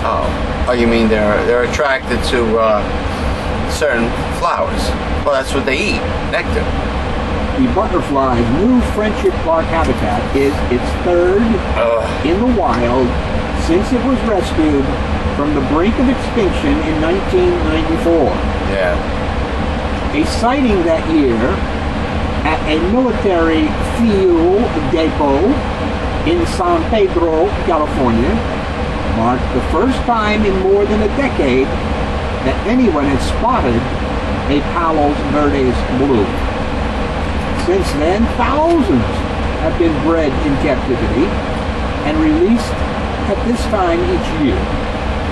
It was kind of like back from the dead. Resurrection. The first habitat to be restored was at the fuel depot, where its estimated population has dipped to as low as 30, but risen now to a high of 282. The second habitat restored was a few miles away at Chandler Preserve, where the Palo Verde blue was reintroduced last year. Biologists were pleased to discover in recent days that it has returned to the preserve this season on its own. So, what you're telling me is the only purpose that this butterfly has is to mate, is to suck some nectar, to eat and mate. If it only lives 10 days, I'm assuming it, well, that is a beautiful butterfly. Actually, that's quite pretty. I don't know if you could see it. But let me see. You might be able to see it. I don't know. That is a pretty cobalt blue butterfly. If you could manage to see it. So the butterfly only lives for 5 to 10 days, but don't forget, its larvae before that, and then it has to go into the metamorphosis and the cocoon, the chrysalis. So what you're saying is you think this is a typical lifespan of most butterflies? When they become when they become butterflies, when they become beautiful. Then their only job is to eat and lay. Which means for butterflies. They have to do it all in 10 days. So most of their lifespan is probably in the larvae stage. Yeah. Larvae, caterpillar, which eat a lot of foliage. So in other words, you might as well say most of their life is that of a caterpillar. Interesting. And then when they become very beautiful, their lifespan is very short. Interesting. Eat and mate. Eat and mate, mate and eat, mate, mate and eat, mate and eat, mate and eat. And that's it.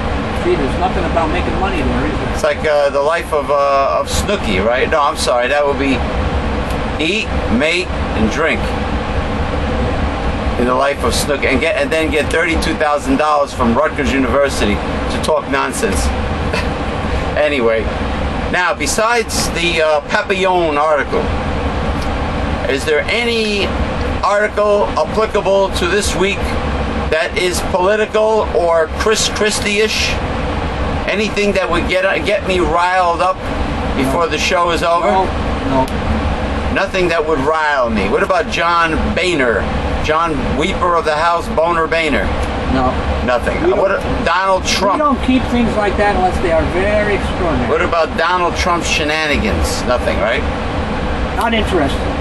Until it becomes something extraordinary. If Donald Trump, if Donald Trump, old lemon puss, ends up being the spoiler and taking votes away from Barack Obama to allow a Republican to get elected in 2012, then that's pretty important. in my book, Chief. Well, baby, Daddy-o. Let me just tell you something. Educate me. Let me tell you Daddy-o. something about politics. Tell me about politics. Politics is crap. It's pathological. Politics is pathological. But yeah, but what about you're interested in? What about the wrong jabroni getting in? That's what I'm saying. You have the lesser of the two evils, right? Yeah, but that's not politics. What we should be interested in politics is human nature, the people. We know that. How they react, what they will do for you, etc., etc. Not whether they run an election campaign, they do this to this other guy, and they get elected. That doesn't mean anything, because look what has happened in all these years. It doesn't matter, basically, who is in there, because you're still going to get a bad person. The powers that be will still... Because if somebody is elected by money for money, what are you going to get? So the problem is to get the money out of politics. Money out of politics, and as Mr. Michael Talmo would tell you, to get rid of Republicans. Well, the two-party system is definitely, they're all elitists, they're all business people. But Dr. Bill is right. You got to get the money out of politics. And this is the problem. That's not going to happen. No, well, that's why you have corruption, in the two-party system. But these fools in America, my grandfather had a few interesting sayings, like, you are your own worst enemy, and he used to say, you cut your nose off to spite your face, and it takes you got to break a few eggs to make an omelet. That was pretty cool. And, the proof is in the pudding. Well, America, mainstream America, the proof was in the pudding when you had 8 years of G.W. Bush. Doesn't that answer your question about conservatives? They have forgotten about that. But no, Rush Limbaugh talks and Newt Gingrich talks, and the other jabroni on Fox News. I heard his show ended or will end. Glenn Beck. Glenn Schmuck. I mean Glenn Beck. All these people. Sean Hannity's the great teacher with the blackboard. They what they say holds no water, because every time a Republican took over the White House or the Senate or the Congress, only the rich benefited, and you mainstream suckers, working stiffs, got the short end of the stick. And you also got the shillelagh up the ass with no lubrication. But you got both. Short end of the stick. But it seems like a very easy thing for the Koch brothers to get those people riled up and support them and send them to Washington and have people listen to them. Well, they're not they're not doing anything in their own interest. It's for the Koch brothers. Yeah, they look, the Tea Party lemmings that protest, and they're out there screaming, we want our country back. Let me tell you something. The Republican Party does not have your best interests, because they're not going to shift the tax burden back to the rich and off your shoulders. And the tax burden coming off the rich, which it has been, does not create jobs in the United States, because the jobs are outsourced. So forget about it. It's a lie. But you keep on believing it. Believe what you want to believe. Blame everything on liberals and unions and all that stuff. It's all a lie. It's all a lie. Your jobs will never come back. The jobs that have been outsourced will never return. And that is the plain, simple truth. That is the reality check. Wake up, mainstream America. Wake up and smell the coffee, smell the flowers. Wake up. Cutting social problems will solve all of the problems. Educate your minds. When you put money, when you put the moolah back in the pocket of the little guy, who is and always was the backbone of the economy, the true consumer is the little guy, not the rich.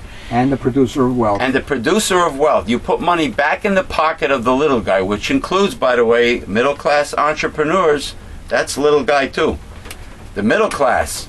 Anybody making less than $250,000 a year, I would say, should not pay many taxes at all.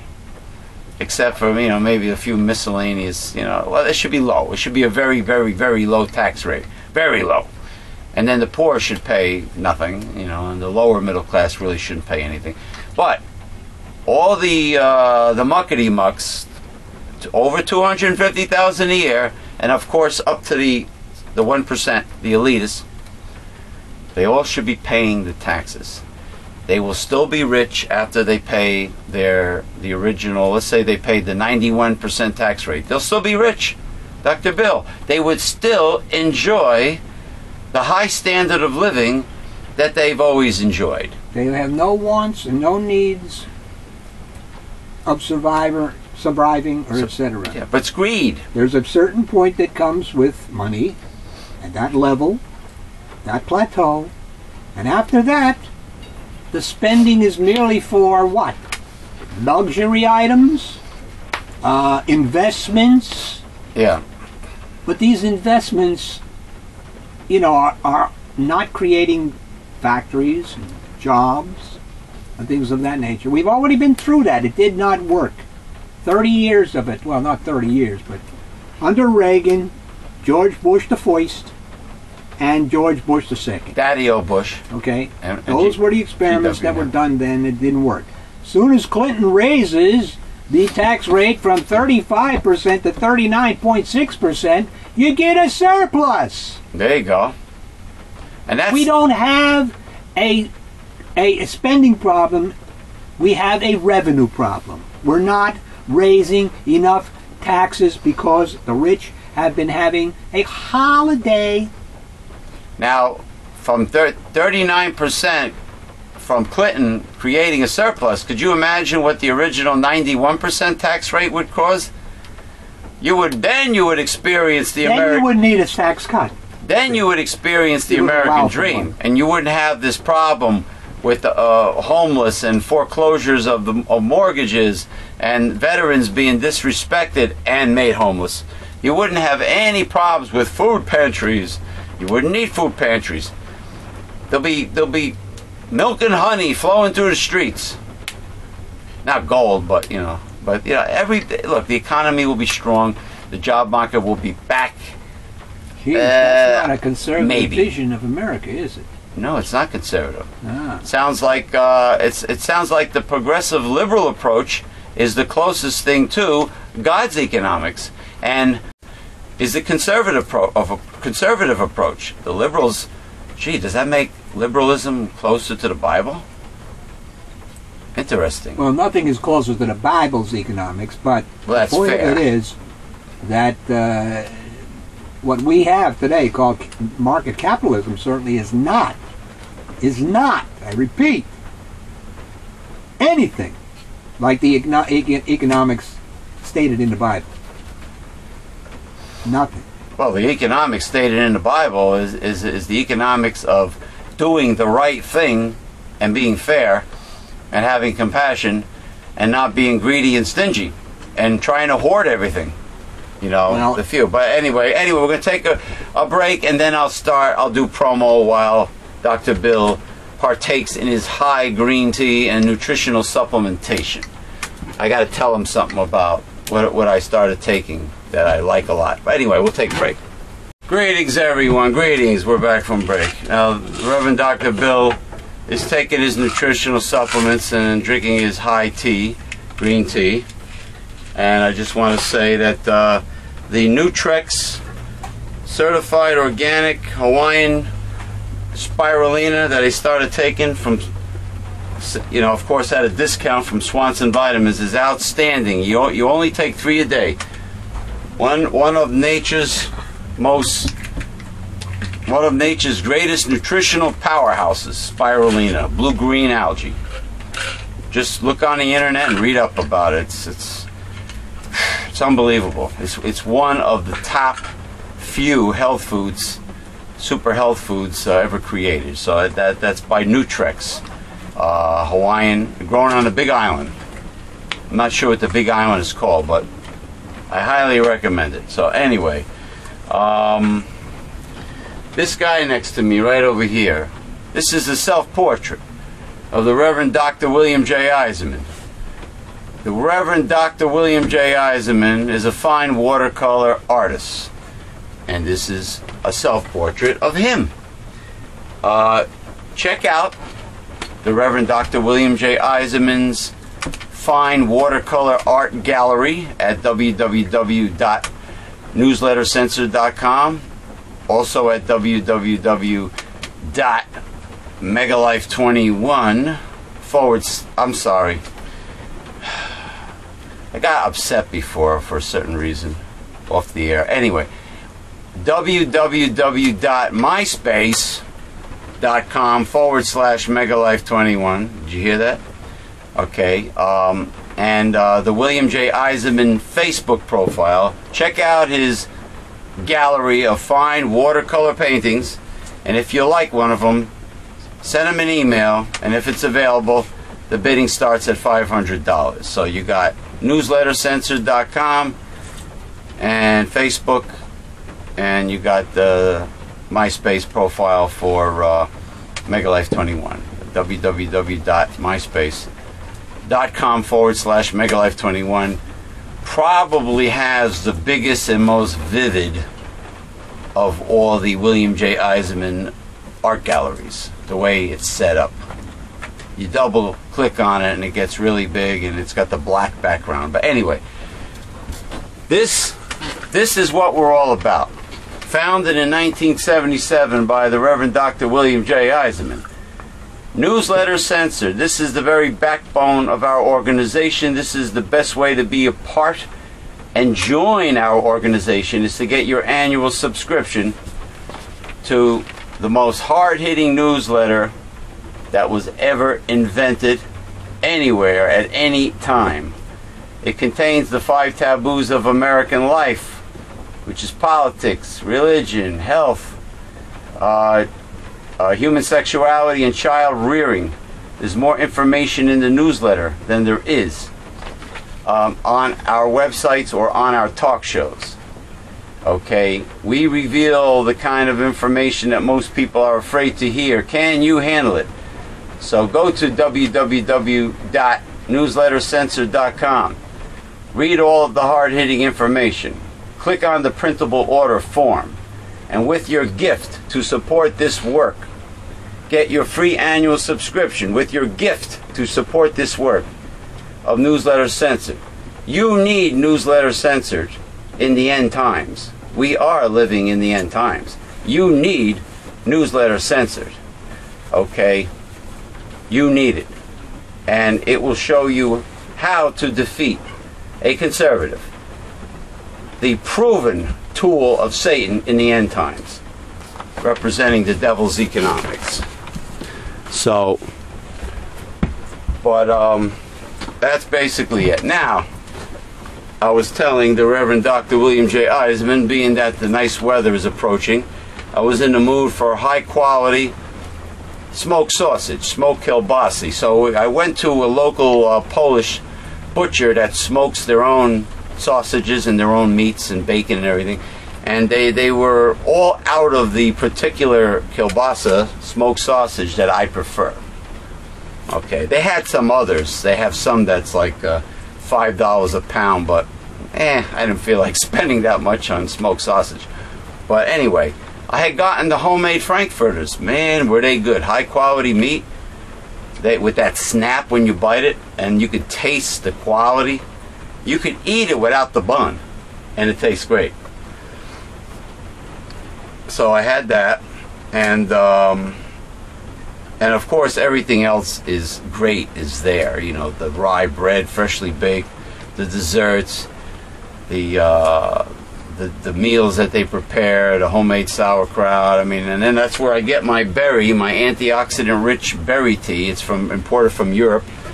It has no filler. I get that at this particular establishment. It's called Piast, actually. They have a website, capital P-I-A-S-T. Piast. It's European. It's Polish, and they have a few of them in the northeastern New Jersey area. Definitely super high quality meats. Made the old world way, European way. Okay, so definitely check it out. You're in for a treat. So this business that Piazza is running reminds me a lot of what the original old-time United States used to rely on. Small local businesses of all kinds. It reminds me, I mean, this is what Main Street... Walmart ended that. That's what Main Street was all about way back when, right? All these small mom-and-pop businesses, is the expertise, old-world craftsmanship.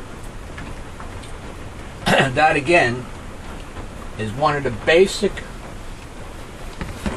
differences between our market capitalism and the economics of the Bible. The economics of the Bible has the human being having his own business. Owning his own work. Land. His own land. His own vine. His own land, his own vine. Not Walmart. No, not getting up 8 o'clock in the morning. Bust your ass. Busting your ass and going to work for some big greedy bastard in Walmart. Yeah, some minimum wage, some crappy minimum wage with no benefits, where your whole existence is subject to receiving money from somebody else. Like your very life is relying on getting moolah, getting money from another person, where another person has control over you, like you're a marionette, and they're pulling the strings. You know, the corporate CEOs have control over every aspect of your life because of modern day capitalism that conservatives love so much. They want you to be under control, like a drone, like and this is the problem. In the God's economics in the Bible, you own your own work. You own everything you do. You reap the harvest of everything you do, all of your efforts, and you will. And if you do go to work with someone, and God makes sure that you get a decent wage for a decent day's work. You're talking about the world tomorrow. Yeah. After the second coming. Yeah. Yeah, then not today. Yeah, no. Everybody will have their own, believe me, and whatever your forte may be, and actually in the world tomorrow, I don't anticipate anybody would have any really shitty, crappy job or any dangerous job. I assume they will have all respectable jobs. You wouldn't have people in a mine risking their life getting black lung in the world tomorrow.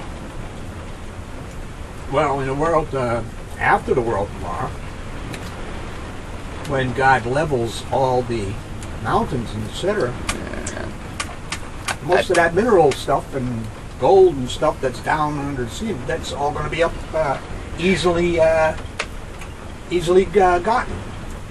See, I'm not willing to accept one thing that the Reverend Dr. William J. Eisenman says, and that he believes that in the world tomorrow, God will level the mountains and fill the waters up, so the entire planet will be 100% tillable. I don't know where the rain clouds are going to get the water from to create precipitation to water the agriculture, the crops, if you fill in all the oceans and the lakes. In other words, what you're saying is the world tomorrow will be an entire planet that looks like maybe Iowa or Nebraska. We don't know. It'll be flat. It'll be but you have to have water. We don't know that there won't be any water. Nobody's okay, ever said that. All right. But the point of it is, in the world after the world tomorrow, there's no need for you to worry about rain, because God himself will be here on this planet to provide everything. Sure, he's not going to let no rain come down if that's what's needed.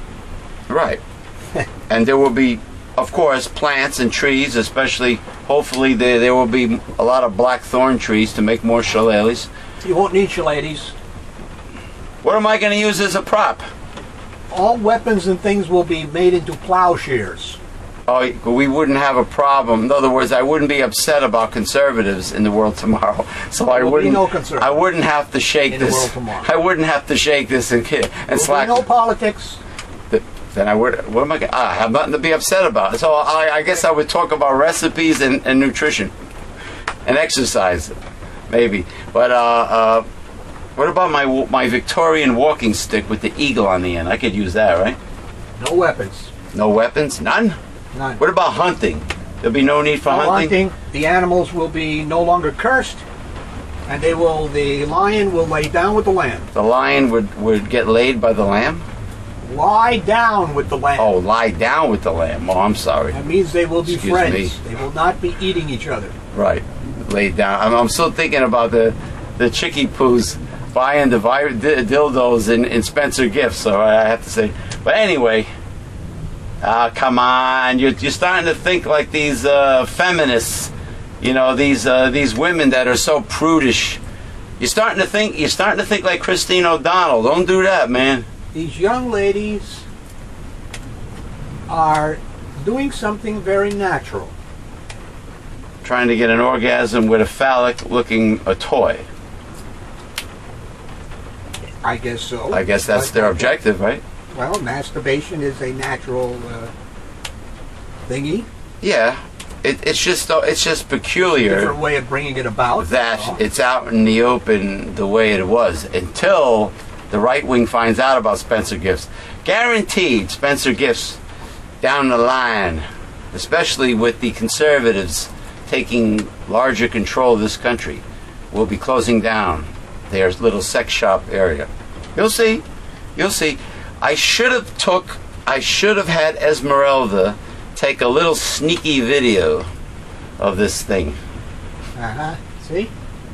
You were right there on stage. Forgot the video. You know what else I forgot to do?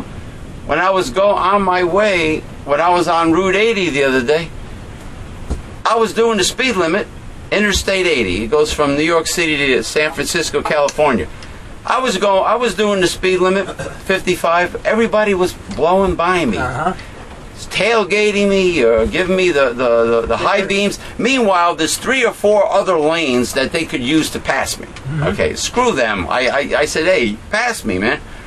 I could have took a video of that, of how nobody pays attention to speed limits and how everybody in the, maybe it's just the New York metropolitan area, everybody's in a hurry. Their whole life is in a hurry. Even my friend, little Jimmy Pesto, and Brian Slate, and Andrew Anderson, some people are just in a hurry to do everything. What? I don't understand this hurry crap. Nobody relaxes. I mean, I heard that I don't know if it was yesterday or whatever. Some places in Texas, have upped the speed limit to 85 miles per hour. Oh, like the Autobahn in Germany? Yeah, well, you know, on some places, you know, like Nevada or something, you're driving, you know, a straightaway for tens and tens of miles in the desert. With no intersections or traffic lights coming up or stop signs. No gas stations, something. Yeah, okay, do your 85. Because nobody abides by the speed limit. I mean, everybody just passes me up.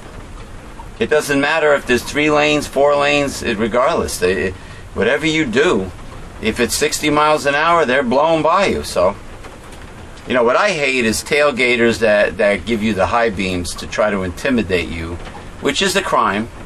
You know, but they seldom get caught doing that. But I don't know, man. So anyway, you hear the rain? You hear it raining? We got heavy-duty rain this weekend. Raindrops are falling on. Yeah, raindrops are falling on your head. And then guess when the sun comes out and everything dries up? I'll give you one big guess. Off the weekend. Monday, when the day everybody hates, the beginning of the week, it's supposed to dry up and the sun's supposed to come out. But the sun will come out tomorrow. The only people that don't care when it's rainy and when it's sunny are the rich. Because every day can be a day off to the rich. Or they can fly somewhere where it's sunny if that's what they want. You know? Or they can fly to Aspen to ski whenever they want. They can go any damn place they want, man. They can go all-inclusive to the Caribbean on a Monday, Tuesday. They could spend all day sitting in a high-class go-go bar if they want. They could do anything. They could do anything they want. So therefore, every day has 24 hours. It doesn't matter if it's Monday, Friday, Saturday. But that's what I was saying before. The American dream, the true meaning of liberty, the Statue of Liberty, the old glory flapping away, is for the elitists. It always was. Maybe way back when America was the way it's supposed to be, you know, and everybody was taken care of, and there was plenty of jobs, and the economy was strong. Let's face it, no, whom you are calling elitists, none of those would have put up with what George Washington and his men put up at Valley Forge. None of them. None of them. You mean it was up to the them. Founding Fathers? Not the Founding Fathers, because they were a different breed. Right. I'm saying those that have the moolah and etc. today would have never put up with that. The hardships. The hardships of Valley Forge.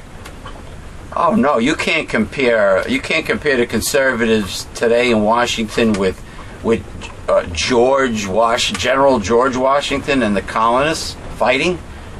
You can't compare those two. They don't know what hardships are like today. They're all privileged. Privileged. They get everything on a silver platter. You got Mr. Bonehead, who doesn't even know the difference between the Declaration of Independence and the gosh darn Constitution. And he's the Speaker of the House. And then you have people like G.W. Bush that don't think anything of the Constitution.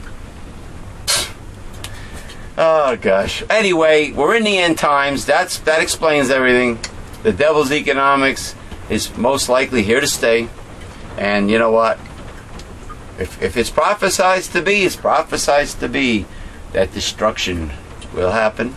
Second coming.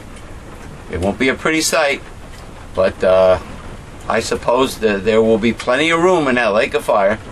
So what are you going to do? And but just don't be suckered into believing conservative lies.